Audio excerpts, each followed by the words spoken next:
Күйөөсү тарабынан айтылган жакшы сөздөр, комплименттер аял киши үчүн коргон болуп саналат. Эркек киши канчалык аялына көп жакшы сөздөрдү айта турган болсо, комплименттерди айта турган болсо, ал чепти, коргонду ошончолук бекемдейт. Ал эми жаман сөздөрдү айтып, сөгө турган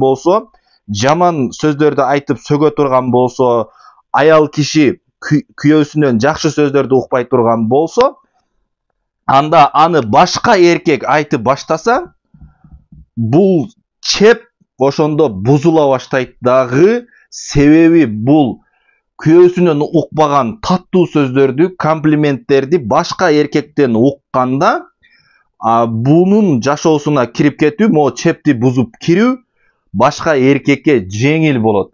Эгерде сиз өзүңүздүн аялыңызга жакшы сөздөрдү, комплименттерди айткан болсоңуз, дайыма айтып жүргөн болсоңуз, ал башка эркектен уккан болсо дагы бул мурдакы көрүнгөн адат болот дагы, уккан болот дагы, кулагы тойгон.